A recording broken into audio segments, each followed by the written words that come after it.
How are you doing? That's good. That's good. That's good. Well, happy Thanksgiving. Thank you for stopping by. Welcome to Made For You Meals. I'm not going to hold you up any longer. I know you're here, you're hungry, that's why you stopped by. So let's get straight to the point. Before we do that, how you thought I wasn't going to hold you up, I'm going to hold you up real quick. I need you to like, since I let you into my place without you knocking, and that's very disrespectful. So the least you can do is like.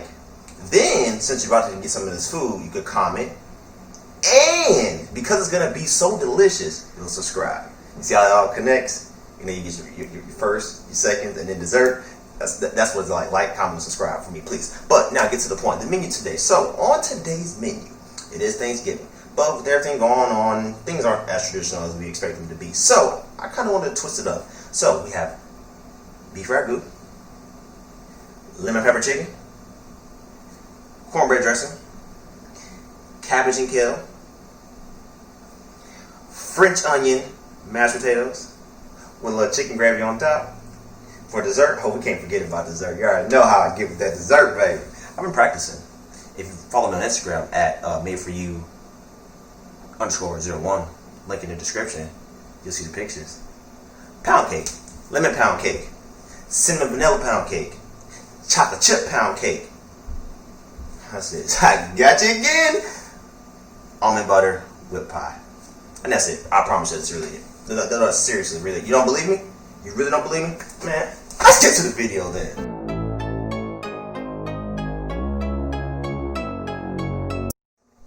Alright, so here we have our beef chunks. This is about 3.5 pounds of beef chunks. It's been rinsed. So now we're going to go ahead and season it up. We're going to go with some basil. About a tablespoon. A little celery salt. Sprinkle dinkle. Just go across the top. 1, 2. Sprinkle it right across the top.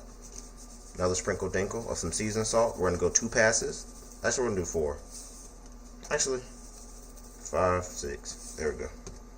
Because you really want to season this meat. Especially with beef. Beef definitely can hold in a lot more flavor, but you have to season it enough. Then we're going to go with just an Italian blend. Any type of Italian blend of seasoning you can use. Another sprinkle dinkle. We're going to go 1, 2, 3, 4. Then we're going to go with some ground thyme. So this is fresh ground thyme.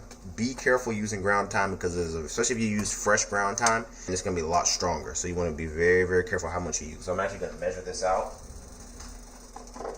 I'm going to do about a half a teaspoon of this just to start.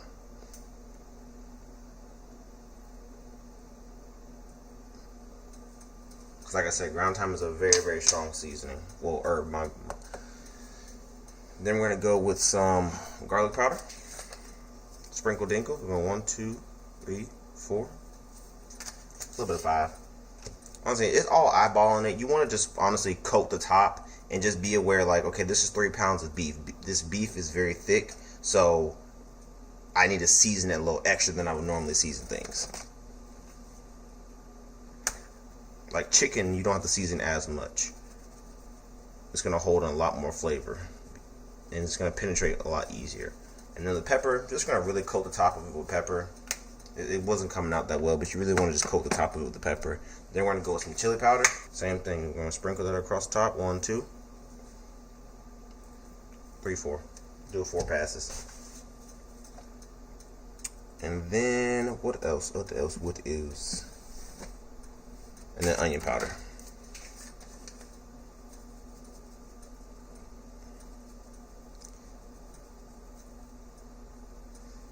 You can go a lot heavier with anything that's a powder, like garlic powder, onion powder, because it doesn't have salt. So just make sure it doesn't have salt in it, and then you can add a lot more of that. And then we're just going to go with some extra light olive oil. And we're going to mix that up.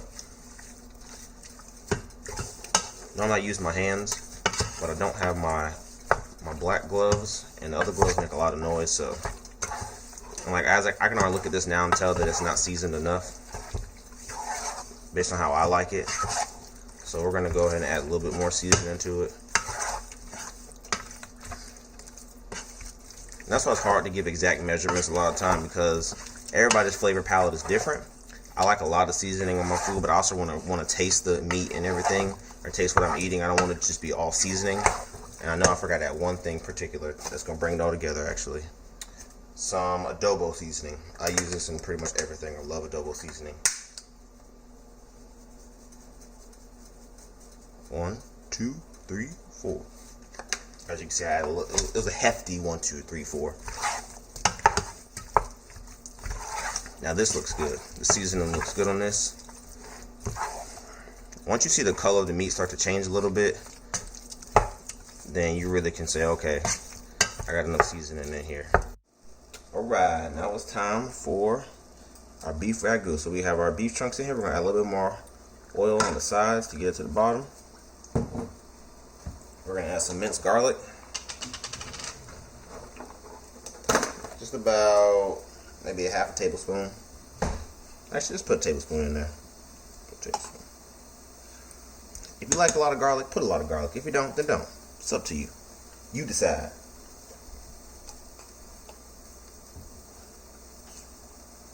Okay. Then we are going to add, first we're going to mix this up. Where is my spoon? Where is my spoon?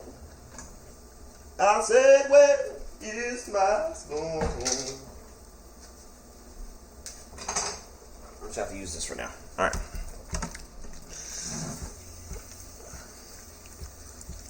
So right now I'm using the Instapot because we're going to go ahead and get this seared up. So I have this right now. We're going to get it seared up, and then once this is seared up, then we're going to put it on slow and let it do its thing. Look how tender that already is. Ooh, this is going to be really good. So we're going to let that do its thing, heat up a little bit. And then, actually, I'm not even going to sear it just because, I don't know what I want to do actually. I love searing it, but yeah, we'll sear it. We'll let it heat up. Give me one moment. Alright, now we got our meat going, so we're going to add peppers and onions to that.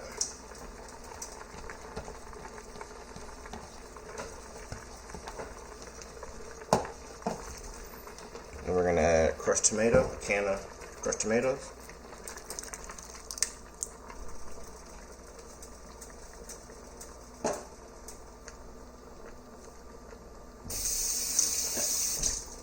Then we're going to add some diced tomatoes. Can of that. Then we will add, well, I keep saying we. I mean, you all are here with me. We're going to add about 6 ounces of tomato paste.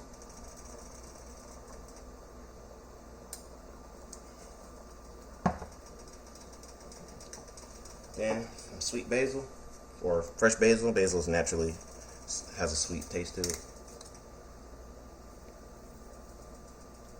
Just a couple of that. A teaspoon of that. And then we're going to let this start to reduce down. Let's go ahead and give it a mix.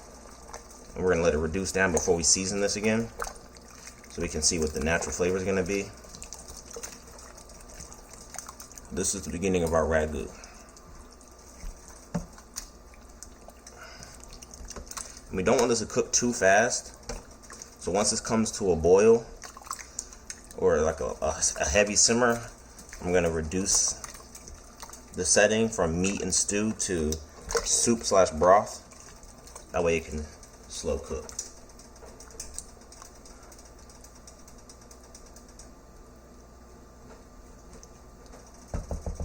So if you cook your beef too fast, it's going to get tough. Even though the longer it's in here, the softer it will be.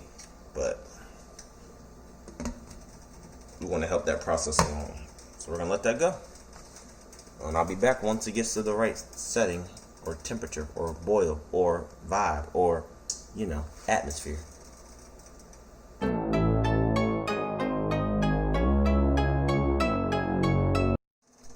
Alright, so now we have our 4 chicken breasts, boneless, skinless chicken breasts. So this is going to be our lemon pepper chicken. So we're going to go ahead and start off with some lemon pepper seasoning.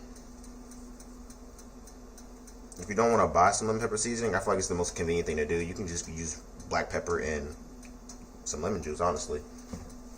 Or you could even micro zest a lemon and get some real lemon zest on there. And then we're going to go with some adobo seasoning.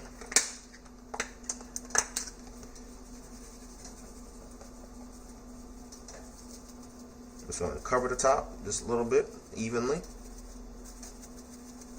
Okay. Seasoned salt. Sprinkle dinkle across the top.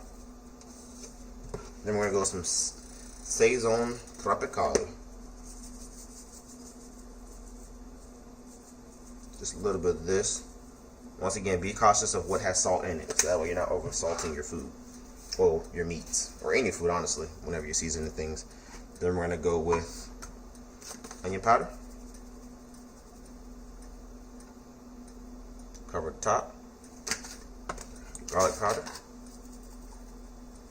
I need some more garlic powder. I have some more garlic powder. Across the top, across the top, across the top, across the top. Boom.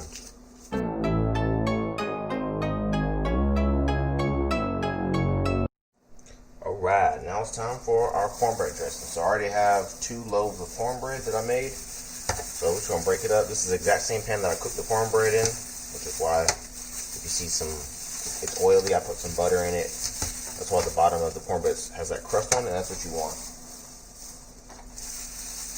So ideally you want your cornbread to sit overnight, just so it can kind of dry out. Some people wait a couple days. Honestly, you can make it a little bit drier, so when you make your cornbread, I didn't show that because honestly it doesn't matter how you make your cornbread. All you want is to make sure that it's not super gritty, unless you like your dressing gritty, your cornbread dressing gritty. It's completely up to you. I personally don't. So I do an even cornmeal to flour mixture. So any recipe you look up, I'll include my ingredients that I use to make this cornbread, but you really want to make sure you have a balance of flour to cornmeal mixture. And then you want to make sure that if you're going to use baking powder, that you also put in a baking soda mixture. Just make it fluffier if you want it fluffier. Ideally, you do want it fluffier. I don't like dry cornbread dressing, even though I'm gonna put gravy and stuff on it. I still like it to be very nice and moist. So once again, it's completely up to you, because once you add the chicken stock, which is what I'm about to do after I crumble this up, it's gonna become soft anyways. And if it's too soft, once it sits, it becomes super thick.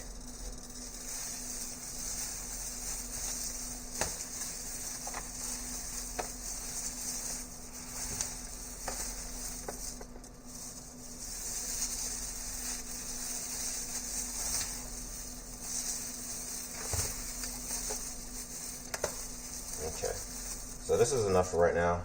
So now we're going to add our mixture.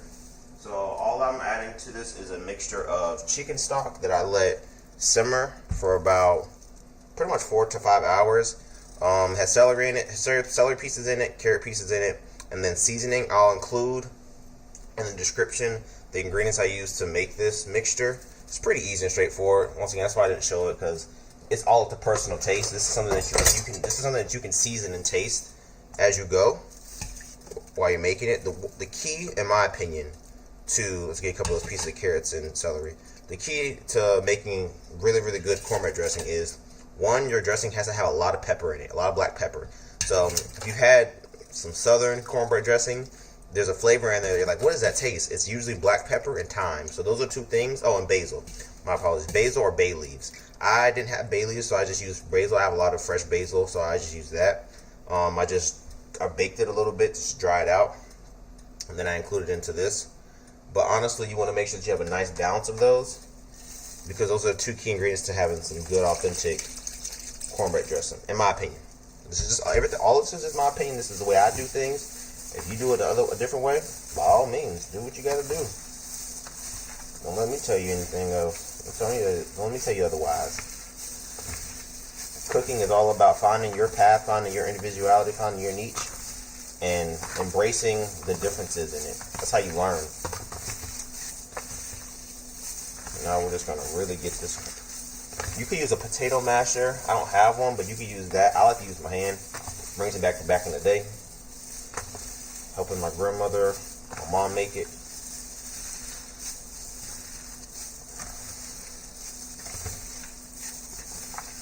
See, because now that this is kind of dry, you're getting it to be compact, but you still get these pieces, you get these big granules of cornbread, and that's what you want. That's what you want in your cornbread dressing. And then now it just becomes a trial process of balancing it out, so you can add more cornbread. So I'm going to add more cornbread to this, and then after I add more cornbread, if it's too dry, I'm going to add more of my chicken stock mixture, and then I just balance it out until I get it to the level that I want. I'm probably going to get it to the rim. So that's all I'm going to do right now. Just continue to add and add and add until I get it to the height that I want to be. And that's how you make cornbread dressing. Like I said, I'll include the ingredients in the description down below of how I season the chicken stock mixture. And the key is just really getting your celery and your carrots cooked down. So as you can see, they're really, really cooked down to where I can break them apart with my hand. And that's very important. And then, like I said, the black pepper and then the ground thyme. So.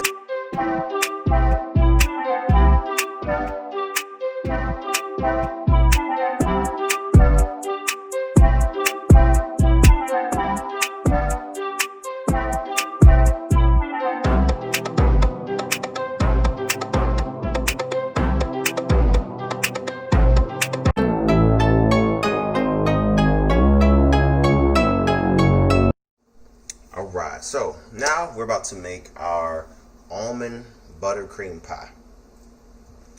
So we're going to make our own graham cracker crust. So I have some graham crackers here, cinnamon graham crackers to be precise. So what we're about to do right now is just crush these up.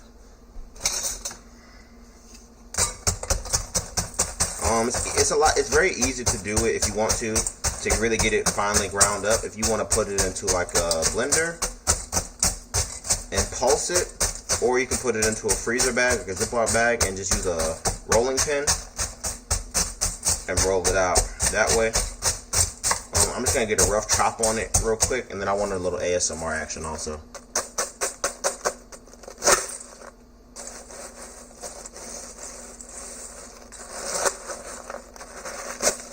Yeah.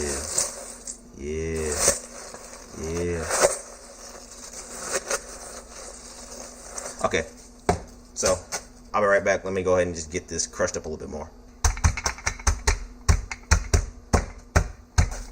And you can make this as fine as you want it to be. The finer, the better, honestly. It's going to create a more cohesive and uniform crust.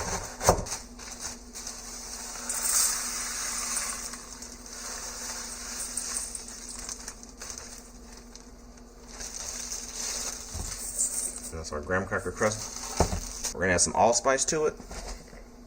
Nutmeg works, cinnamon works. I like allspice because it has everything in it. I'm going to add a little additional cinnamon though, just because I really love cinnamon flavor, and some cinnamon. Okay. Then I'm just going to mix that up.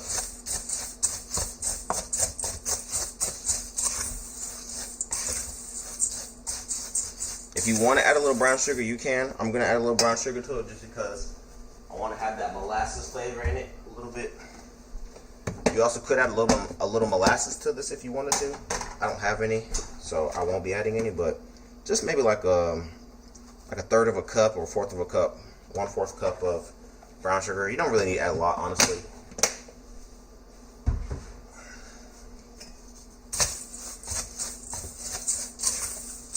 Okay, now we're gonna add, so this is about a cup and 1/4 of almost 12 ounces, probably like 11 ounces of melted butter, unsalted butter. So we're just gonna add this into there. Move my hand around so you can see it. And we're just gonna add it slowly. So I'm gonna add about half of it first. Then we're gonna mix it up, and then we'll add the rest of it. I just want to make sure that I don't put too much in here.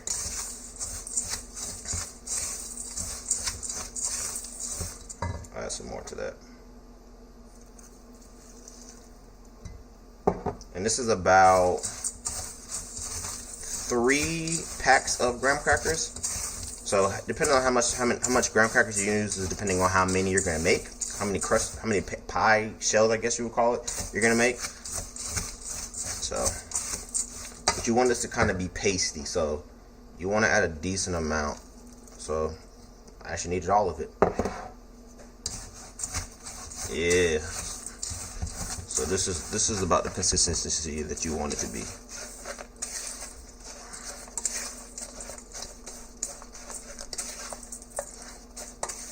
Yeah, this is good. All right, so we have a pound or a tub of Cool Whip or whipped cream.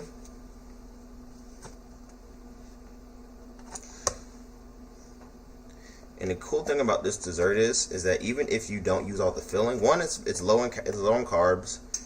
You can control how much carbs is in it. I mean, you buy the light version or the fat-free version, all that stuff, it's less. And then you can control how much sugar is in it, because we're going to be adding our own sugar basically to it. But also, it stores very well, so you could freeze this filling and use it down the road. The whole dessert itself, you could freeze it and use it down the road. But more importantly, the filling. But this is the almond butter. This is the kind that I use. You don't have to use this kind. This is not a promoted video, or a sponsored video, but I use this kind. It's what I've been using ever since I've been making this, so I keep using it. So now we are gonna put. So this all depends on how much flavor you like of almond. So it's almond butter, so it depends on the almond flavor that you like. So this is about a tablespoon. So we're gonna start with this, and then we're just gonna add as we go. Because I'm using a pound of it, I'm probably going to put about 2 tablespoons of it in there. These are 2 generous tablespoons. I'm going to do 2.5. About a half a cup. We'll put a cup in there. About a cup. And then we're just going to mix this up. No, wait, we got to put our cinnamon. You always need more cinnamon. So you can put as much cinnamon in as you like, and a little bit of vanilla extract. You don't need a whole lot. It's about 2.5 teaspoons. Okay. And you just do it to taste. So if you want to put less vanilla, put less in there and then taste it. So first you want to mix it up like this, just to get the powdered sugar mixed into there.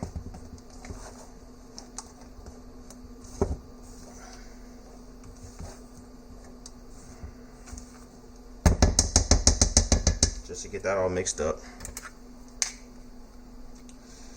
Get all this flavor off of there. Okay. Then, let's go ahead and get this mixed up.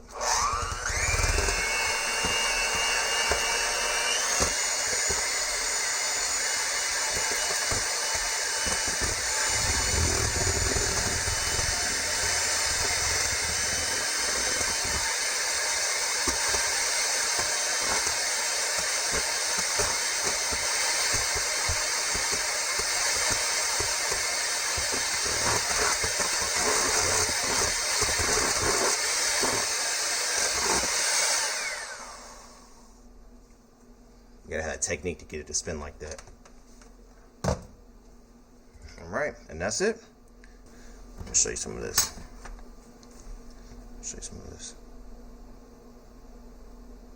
Look at that. And once it freezes, it becomes like not solid, but it melts in your mouth as you eat it. That's the good thing about it. So it's a non-guilty dessert pleasure, honestly. It definitely satisfies the sweet tooth, but it's easy to make, inexpensive, and delicious.